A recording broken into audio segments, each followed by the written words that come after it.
Welcome back to another episode of Rock Boys Football, another Sunday afternoon, and another fresh batch of the AP Poll Top 25.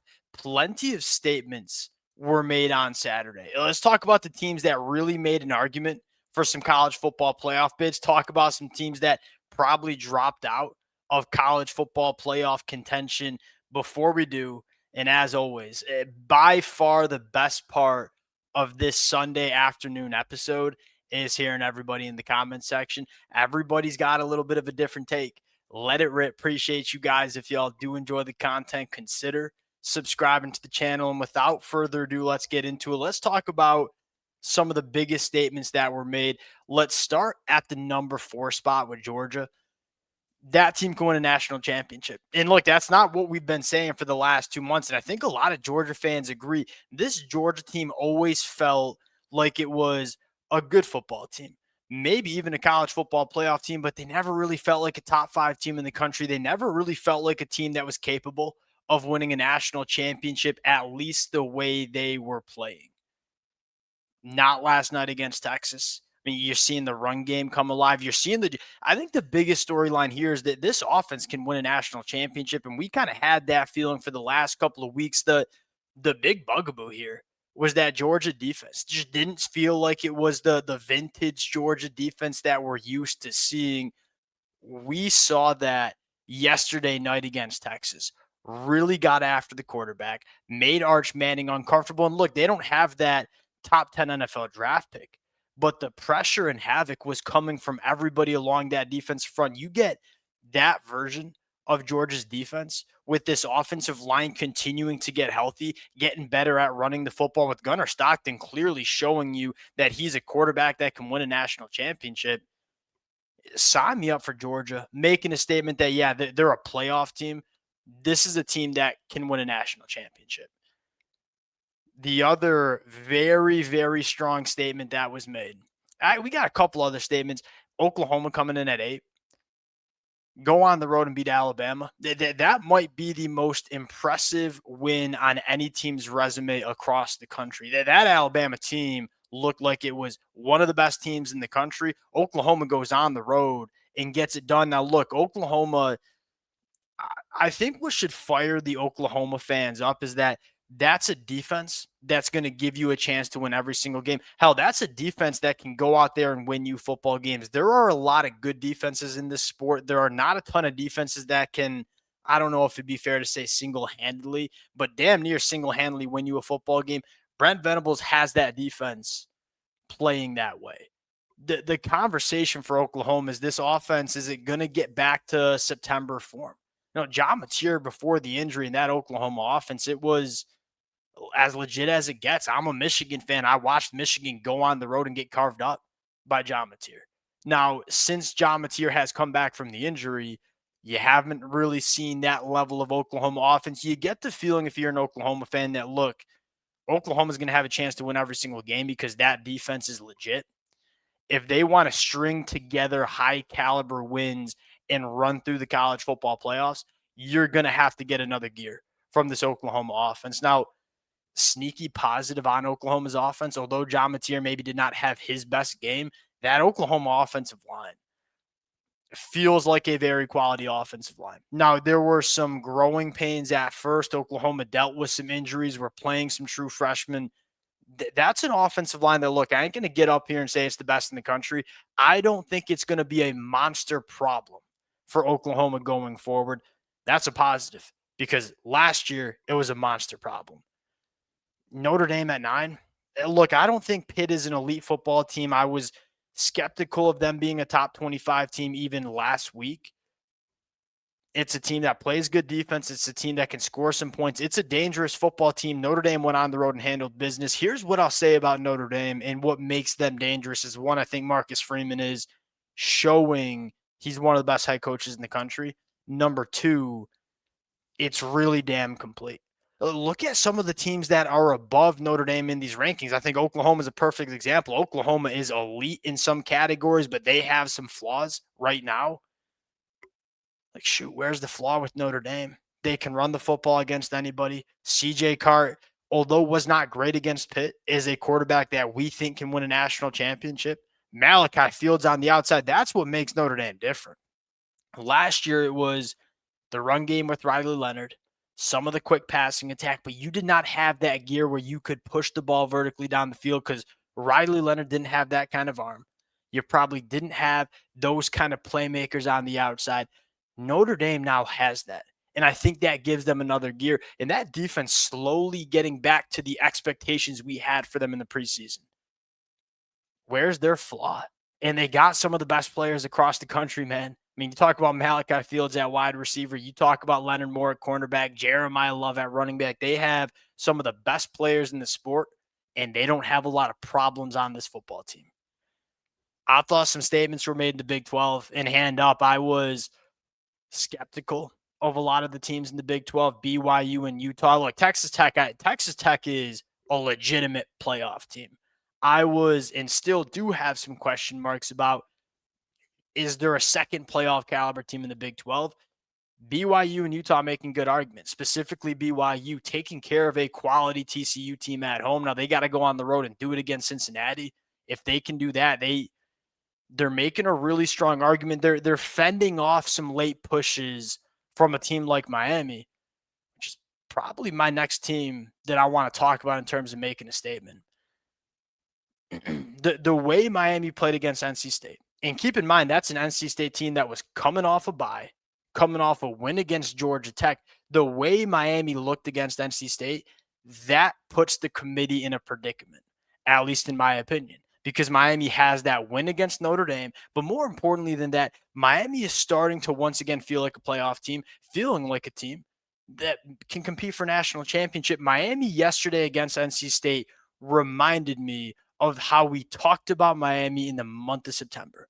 And that looked like a national championship team. If Miami can do that again on the road against Virginia Tech and do that once again on the road against Pitt, if they look like this the last two games of the season, that is a hard team for the committee to look at and leave out of the college football playoffs.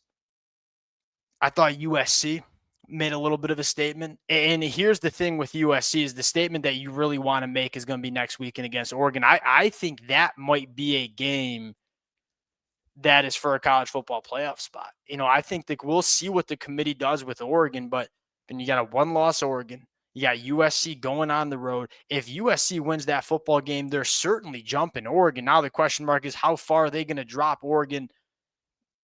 USC Oregon feels like it wanted to fired me up for that game. That game is going to be one of the more fun storyline games that we see all year, with USC having a chance to go on the road, potentially beat Oregon, go to the college football playoffs, but at the same time, they have an opportunity maybe to knock out the Oregon Ducks as well. In my opinion, I wouldn't knock Oregon out. I think a two-loss Oregon should be into the playoffs, but the committee hasn't really agreed with me on that stance.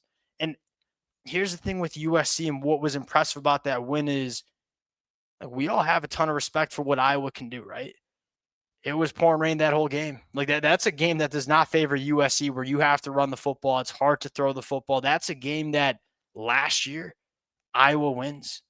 USC ran the football, had some wide receivers making some plays in the rain. Look, that USC offense moved the football effectively against Iowa. That's one of the best defenses in the country. USC's offense, although they're flawed on defense, there's no question about that. That USC offense, with the way Jaden is playing and Jacoby Lane and McKyleman on the outside and their ability to run the football, and they might get Wayman Jordan back for that game against Oregon, that's a team that's going to have a chance to win every single game they play. I don't think it's a perfect team, but when you score points like USC, gosh darn it, you're going to have a chance. Let's get to the teams that took some losses. Alabama at 10, they drop them from 4 to 10. I think that's reasonable, right? I think there's an argument to be made that Alabama maybe should be ahead of Notre Dame, because I think Alabama, I mean, if you're looking at two lost teams, Alabama, man, like they got some wins under their belt in ways that I'm not sure if Notre Dame has. Alabama, if they take care of business, should find themselves in the will find themselves in the college football playoffs. My concern with Alabama is I think Auburn has the opportunity to do very similar things that Oklahoma just did to them. Alabama's playing them at the end of the year, and we know that rivalry game gets a little spooky. When you can't run the football, you get teed off on. I mean, Brent Venables, the blitz packages he was dialing up and getting Ty Simpson off his spot. That is the flaw that Alabama has. And when you play front sevens that can get after you and get after the passer, becomes a problem when you can't run the football, no matter how good your passing attack is. Oklahoma made Ty Simpson uncomfortable. I think DJ Durkin and Auburn have that ability to do so as well.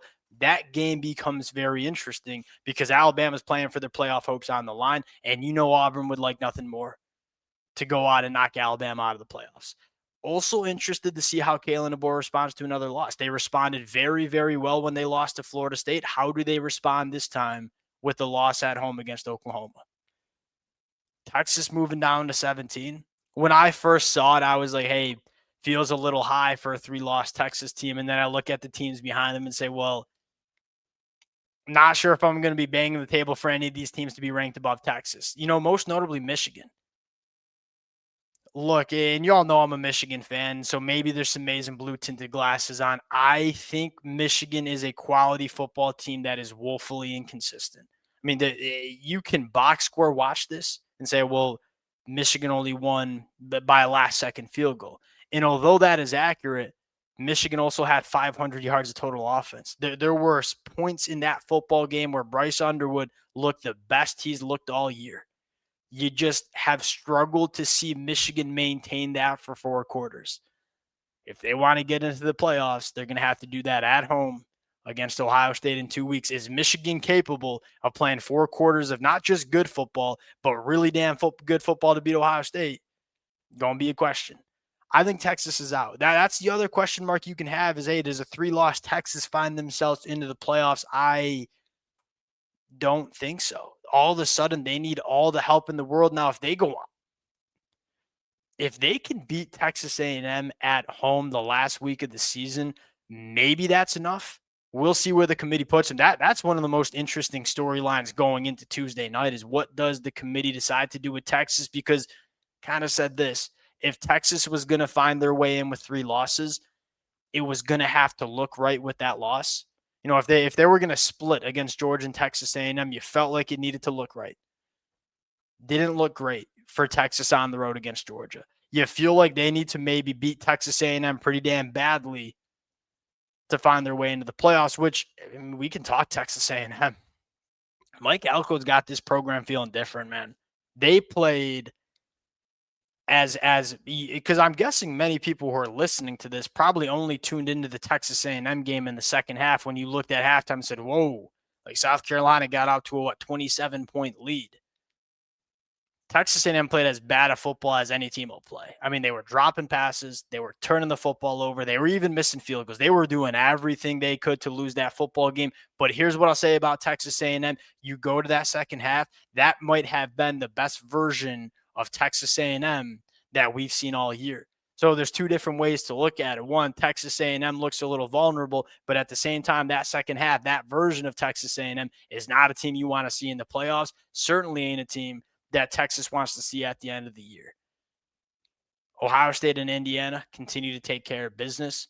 Ole Miss, with a little bit of a gut check with Florida coming on the road there, get it done. Ole Miss and Lane Kiffin are showing some, and here's my take on Ole Miss, is that I don't think from a talent standpoint, they're as good as they were last year. That Ole Miss team, especially on defense, was different up front. Their competitive character, hell of a lot better. When things are snowballing and a couple of things went against Ole Miss in that game, they didn't really fold. Like last year, that version of Ole Miss folded a couple of times. They didn't fold, and they battled back, and they won that football game. Ole Miss, from a competitive character standpoint, feeling a little bit different. Any other teams you want to talk about here? That Tennessee Vanderbilt game feels big at the end of the year. Vanderbilt goes on the road and plays Tennessee. Vanderbilt, I think, has a very good chance at the playoffs if they can go on the road and win that.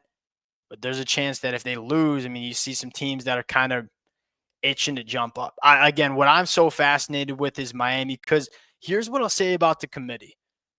It seemed like the committee, when they were evaluating Miami and they were evaluating Notre Dame, they kind of used the eyeball test a little bit. I think that's why Miami came in on those initial rankings so much lower than Notre Dame came in.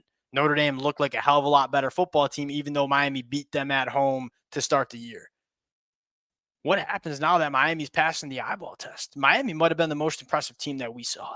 Well, and I mean that. Even though it was against NC State, they outgained them 500 yards to 143. That was utter dominance.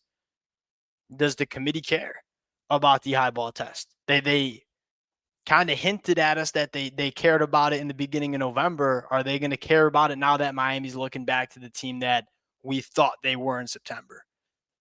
The G5 race, James Madison is seemingly in the driver's seat, right? See, with USF going down to Navy, James Madison seems to be in the driver's seat. We'll see how that plays out. A lot of fun storylines down the stretch here. Y'all let it fly in the comment section. It is going to be a look, say what you want about the 12-team playoff. These kind of conversations and having 20 teams that are still fighting for a playoff spot, that's really, really damn fun. Appreciate you guys rocking with it. If y'all do enjoy the content, consider subscribing to the channel, and we'll talk to y'all later. Peace.